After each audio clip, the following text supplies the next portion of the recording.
A Nvidia tornou-se a primeira empresa na história a ultrapassar os 5,5 bilhões de dólares de capitalização de mercado, e o CEO da Nvidia acompanhou Trump na sua visita à China. O S&P 500 bateu um novo máximo histórico, com mais de 10 bilhões de dólares adicionados em apenas 6 semanas. A inflação nos Estados Unidos disparou para máximos de 3 anos, com o PPI a saltar para 6%, muito acima do esperado. Por outro lado, o Bitcoin sofreu uma pequena correção e caiu abaixo dos 79 mil dólares, com 300 milhões liquidados em poucas horas. A economia portuguesa estagnou no primeiro trimestre deste ano, com um crescimento zero em cadeia e o quinto pior desempenho da zona euro. E o petróleo disparou para perto dos 104 dólares por barril, com as negociações de paz entre os Estados Unidos e o Irão a parecerem cada vez mais distantes. Tudo isto e muito mais neste PT Market News. Ora bem, começando pela Nvidia, a fabricante de chips mais valiosa do planeta viu a sua captação de mercado ultrapassar 5,5 bilhões de dólares, tornando-se a primeira empresa da história a atingir este patamar.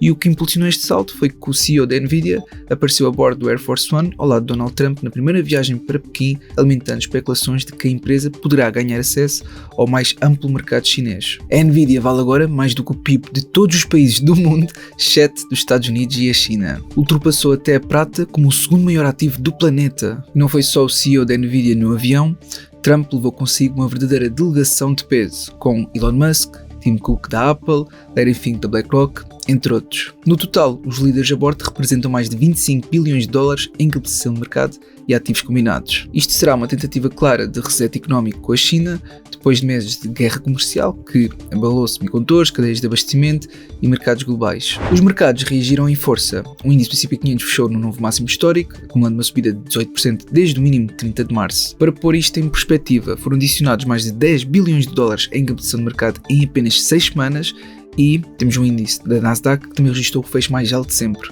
Tudo isto aconteceu num dia em que os dados da inflação vieram muito acima do esperado e que normalmente assustava os investidores. Mas com toda esta euforia da viagem de Trump à China e os resultados empresariais fortes, superpuseram-se ao medo. Por outro lado, os números de inflação nos Estados Unidos merecem atenção. O índice de preços no consumidor, chamado PPI, saltou para 6% em abril, quando o mercado esperava 4,9%. É a leitura mais alta em quase 3 anos e meio. O PPI Core, que exigiu energia e alimentação, subiu para 5,2%, que também estava acima das expectativas de 4,3%. Juntando isto ao CPI, que também veio elevado, a 3,8% em termos anuais, o panorama é claro. A inflação está a reascender-se nos Estados Unidos, impulsionado em grande parte pelos preços da energia. No mundo das criptomoedas, o Bitcoin sofreu uma correção abaixo dos 79 mil dólares, perdendo mais de 2.100 dólares em apenas 5 horas. É claro que isto pode reverter rapidamente, mas as margens de lucro não realizadas do Bitcoin tinham subido para 17,7%, o que é o nível mais alto desde junho de 2025. Historicamente, quando isto acontece, perto da média móvel de 200 dias, costuma preceder de quedas significativas. A última vez que se viu um padrão semelhante foi em março de 2022 e que nos 3 meses seguintes o BTC caiu 55%. Isto não quer dizer que a história se repita, mas os dados estão lá para quem quiser analisá-los. E em Portugal, as notícias também não são animadoras. A economia portuguesa registrou uma variação trimestral nula no primeiro trimestre deste ano, ou seja, um crescimento de 0 em cadeia depois de ter crescido 0,9% no trimestre anterior. É o quinto pior desempenho entre os 20 países da zona euro, num conjunto em que o PIB cresceu apenas 0,1% em cadeia, o que mostra também que o abrandamento não é exclusivamente português, mas Portugal está a ficar para trás em relação à maioria dos parceiros europeus. A explicar parte desta pressão está no petróleo, porque os preços de crudo nos Estados Unidos dispararam para perto dos 104 dólares por barril depois das negociações de paz entre os Estados Unidos e o Irão terem aparentemente estagnado. O petróleo está agora 17% acima dos mínimos registados na semana em que surgiram rumores de que as duas partes estavam perto de um acordo. A Agência Internacional de Energia alertou que a oferta global de petróleo não vai satisfazer a procura este ano, classificando a situação como um choque de oferta sem precedentes. Passando agora ao mercado de ações e aos earnings. A Cisco apresentou resultados e as ações dispararam de 17%. As encomendas ligadas à inteligência artificial estão a crescer com força e a Wall Street finalmente começou a acreditar na narrativa da inteligência artificial da empresa. Mas, ao mesmo tempo, a Cisco anunciou um corte de quase 4 mil postos de trabalho. A Alibaba também reportou e o lucro caiu significativamente. O tom otimista sobre o investimento em AI e cloud compensou a queda nos resultados, com o mercado a focar-se mais no futuro do que no presente. A SoftBank registrou um ganho de 46 mil milhões de dólares na Vision Fund, impulsionado em grande parte pela valorização massiva da sua participação na OpenAI. Já a Nike deve gostar de paraquedismo porque continua em queda livre. As ações caíram 40% em 80 dias e atingiram mínimos de 12 anos, enquanto o S&P 500 está em máximos históricos. As vendas na China estão a colapsar 20% neste trimestre e as tarifas estão a custar à empresa 1,5 mil milhões de dólares só este ano. A On Holding, que é uma marca suíça de ténis, bateu expectativas com vendas fortes, especialmente na China, onde a Nike está a perder terreno a grande velocidade. A Nintendo também teve uma semana difícil, com as ações a caírem 8%, depois de anunciar um aumento no preço da Switch 2 e uma previsão de vendas mais fraca. A consola vai passar dos 449 para 499 nos Estados Unidos, pressionado pela escassez de componentes de memória. A Earth afundou 13% depois de reportar um prejuízo neste último trimestre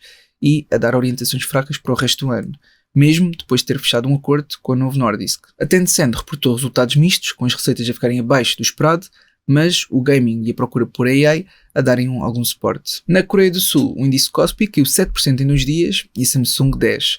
A razão para isto foi o facto de um responsável governamental ter proposto taxar lucros da AI e distribuir dividendos a cada cidadão, o que levou investidores estrangeiros a vender 3,8 mil milhões de dólares numa única sessão. Quanto ao apetite pelo risco, os ativos em ETFs alavancados nos Estados Unidos atingiram um recorde de 177 mil milhões de dólares. Desde o mínimo de março, entraram mais 45 mil milhões, com ETFs focados em tecnologia a representar cerca de 69% do total. A massa monetária global também atingiu um novo recorde de 122 bilhões de dólares, sendo que nos últimos 2 anos a massa monetária subiu de 17 bilhões, ou seja, 16%. Desde o mínimo de 2022, o aumento é de 27 bilhões, ou seja, 28%, que é mais dinheiro em circulação que tende a empurrar os preços dos ativos para cima, mas também alimenta pressões inflacionistas. A Microsoft está a explorar novos acordos com startups de AI para reduzir a sua dependência da OpenAI. E por fim, a Saudi Aramco viu os lucros do primeiro trimestre subirem 26%, beneficiando da capacidade total do seu pipeline este-oeste,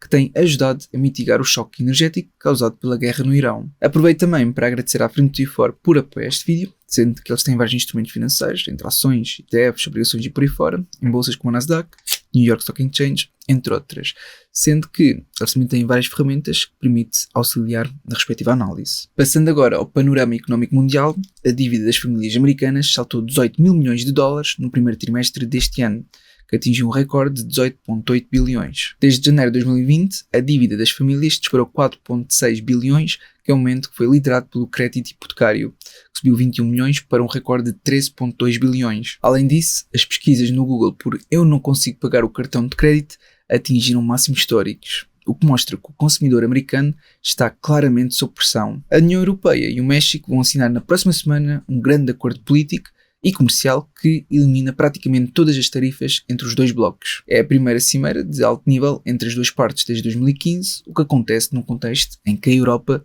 procura diversificar parceiros comerciais face às tensões com os Estados Unidos e a China. No Reino Unido, as yields das obrigações a 30 anos atingiram 5,77, que é o nível mais alto desde maio de 1998.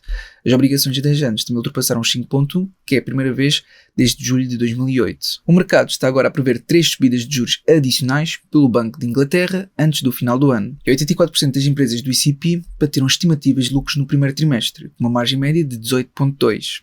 As estimativas de crescimento de lucros para o segundo trimestre foram revistas em alta para 19,9%, que mostra que, apesar do petróleo caro e das tensões geopolíticas, as grandes empresas americanas continuam a entregar resultados fortes. No que toca à geopolítica, os Estados Unidos esperaram tiros de aviso contra navios comerciais que tentaram ultrapassar o bloqueio militar no Estreito de Hormuz, com a tensão na região a continuar elevada. O Qatar ordenou que 9 dos seus navios de gás natural deixassem transmitir a sua posição. E a Arábia Saudita bombardeou secretamente alvos apoiados pelo Irão no Iraque. Por outro lado, o vice-presidente dos Estados Unidos disse que há progressos nas negociações com o Irão, mas o ministro dos Negócios Estrangeiros iraniano prometeu responsabilizar os países que colaborem com Israel. E a Rússia, por sua vez, condenou fortemente a agressão dos Estados Unidos e de Israel contra o Irão. Nas criptomoedas, vimos como o Bitcoin sofreu uma correção e, para além disso, acrescente que o Gulf International Bank, da Arábia Saudita, aumentou a sua participação na Strategy, que é a empresa anteriormente conhecida como MicroStrategy, continuando a tendência de instituições a construírem exposição indireta ao Bitcoin. Por fim, o índice do MED e da ganância do setor das criptomoedas mantém-se relativamente estável em níveis neutros. No que toca ao mercado acionista, o índice Buffett está a estabilizar perto dos 130% e provavelmente esperando um novo catalisador para marcar um novo máximo histórico. E quanto ao índice do MED e da ganância, mantemos-nos também em níveis de ganância. Apesar da inflação quente e das tensões geopolíticas, o sentimento do mercado continua inclinado para o otimismo. Passando agora a Portugal. O cabaz alimentar da DECO Proteste desceu ligeiramente para 260,41€, depois de ter batido um recorde na semana passada de 261,89€. Mas, desde o início do ano, o cabaz subiu 18,58€, ou seja, a alimentação continua a pesar cada vez mais no orçamento das famílias portuguesas. E um novo estudo da Fundação Francisco Manuel dos Santos revela que, por cada euro investido no ensino superior em Portugal, um estudante obtém, em média, mais de 13,7€ em ganhos salariais ao longo da vida. Os mestrados garantem taxas de emprego de 88% nos 2 primeiros anos após o curso, que são mais 13 pontos percentuais do que a licenciatura. Mas o estudo alerta que os custos de frequentar a universidade podem ser um obstáculo sério ao acesso, especialmente para famílias com menos recursos. A fábrica da Lufthansa Technik, em Santa Maria da Feira, avança com um investimento de 309 milhões de euros e a criação de cerca de 700 empregos até 2030. O CEO garantiu que o projeto é totalmente independente do resultado do processo de privatização da TAP. E a Uber vai lançar em meados de junho o Uber Boats em Portugal, que é um serviço de aluguer de embarcações em parceria com a Click e Boats. O serviço vai abranger 5 países do Mediterrâneo. E para finalizar, o exército português comprou drones à startup portuguesa, que é a Beyond Vision, que vai testá-los numa missão da NATO na Eslováquia, com mais de 100 militares, carros de combate Leopard e viaturas Pandur. Portanto, é tudo por este vídeo. Eu realmente espero que tenha sido útil. Se foi, não te esqueças de colocar um gosto para apoiar. Se tiveres dúvidas também, escreve nos comentários e até uma próxima.